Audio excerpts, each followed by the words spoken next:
বিচার করেন। আপনারা বলেন কি যে এত জনগণের নিরাপত্তা দিয়ে আমাদের পক্ষে সম্ভব না? এই হারামজাদা এই জনগণ কি তোর কাছে নিরাপত্তা চাইছে? এই জনগণ তো বলছে সন্ত্রাসীদেরকে নির্মূল করতে, জামিন দিয়ে সন্ত্রাসীদেরকে বের করে দাও।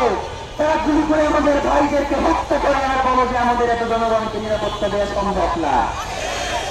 প্রিয় ভাইরা, আমাদেরকে অনেক বড় বুঝানো হয়, রয়েছে কথা বলবেন। আমার ভাই এখানে শুয়ে আছেন, আর রয়েছে কি কথা বলবো আমি জানতে চাই। বাংলাদেশের মন্ত্রী স্যার এখানে শুয়ে আছেন, আমরা কি হয়েছে কথা বলবো জানতে চাই। এই শরীফ ওসমান হাদি তিনি বাংলাদেশে ইনসাফ কায়েম করতে চেয়েছেন এবং তিনি বাংলাদেশের চৌধুরী জনতাকে আহ্বান জানিয়েছেন যে আপনার ইসলাম কায়েমের পূর্বে ইনসাফ কায়েম করেন, কারণ ইনসাফ কায়েম হয়ে অটোমেটিক্যালি 80% ইসলাম কায়েম হয়ে যাবে। সুতরাং শত্রুর সাথেও যাতে ইনসাফ হয় তার কথা ওসমান হাদি আমাদেরকে বলে গেছেন। শত্রুর সাথে ইনসাফ কি? শত্রুর সাথে ইনসাফ কি? অস্ত্রধারীদেরকে কারাগার থেকে বের করে নিয়ে আসা। শত্রুর সাথে ইনসাফ কি? ওসমান হাদির খুনের বিচার না করা।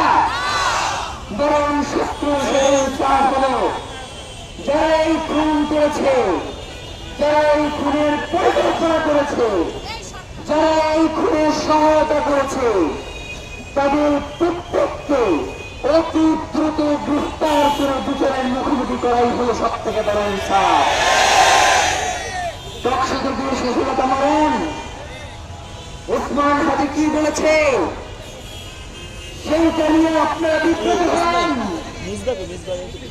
ওসমান হাদি তো কোনদিন তার সাথে যে বিচার হয়েছে সেটা নিয়ে সে কোনদিন কথা বলেন নাই।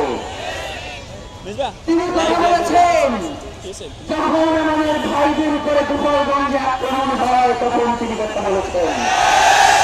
তিনি কথা বলেছেন সন্ত্রাসীরা যখন, আওয়ামী সন্ত্রাসীরা যখন আমাদের ভাইদের উপর অতর্কিত আক্রমণ চালিয়েছে তখন তিনি বলেছেন যে বাংলাদেশের স্বাধীনতা রাখতে হলে আওয়ামী সন্ত্রাসীদের সর্বসংগঠনকে বাড়াইতে হবে। আপনাদের এত জোরে কেন? আপনারা কেন সর্বসেনার যন্ত্রণায় তাতেও আমরা জানতে চাই। প্রিয় ভাইয়েরা, 3 মিনিট আর বাস্তব এই দুটো জিনিসের মধ্যে যদি আপনি পার্থক্য করতে নাই পারেন তাহলে আপনি এই কালচারাল লড়াই কিভাবে করবেন আমরা জানতে চাই। এই কথা এইখানে কেউ বলে না, এই কথাগুলো বলে সুশীল সুয়ারেরা টকশোতে গিয়ে বিভিন্ন ভাবে শরীফ ওসমান হাদিকে হত্যাযজ্ঞ করবার আয়োজন করে। যারা এই বাংলাদেশের পক্ষে কথা বলতে চায়, যারা এই বাংলাদেশের স্বাধীনতা সার্বভৌমত্বকে রক্ষা করতে চায়, তাদেরকে বাংলাদেশের জনগণের সামনে ভুলভাবে উপস্থাপন করা হয়। আপনারা দেখেন কিনা? এখন এই জন্য কি আপনারা গিয়া অমুক অফিস তমুক অফিস ঘুরে নিয়ে আসবেন? আমাদের এই যে লড়াই, সেই লড়াই হচ্ছে যোগ্যতার লড়াই। আমরা এত মানুষ বসে আছি কিন্তু মাত্র কয়েকটা সুশীল সমাজ বসে পুরো রাষ্ট্রটাকে নিয়ন্ত্রণ করতেছে। আমরা প্রিয় ভাইয়েরা, ওসমান হাদি তার বক্তব্যে বলেছে যে অসংখ্য মানুষ আমরা শহীদ হয়ে যাওয়ার জন্য প্রস্তুত রয়েছি কিন্তু কেউ যোগ্যতা অর্জনের জন্য প্রস্তুত নেই। আমাদেরকে যোগ্যতা হয়ে উঠতে হবে। বাংলাদেশের স্বাধীনতা সার্বভৌমত্ব টিকিয়ে রাখতে যোগ্যতার কোনো বিকল্প নাই। নয়তো বারংবার এই জমির রক্ত দিয়ে যাবে। পিলখানা, সাতলা, চুয়াই, 47, 71, 24 শুধু আমাদের রক্তই যাবে, আমাদের স্বাধীনতা আসবে না।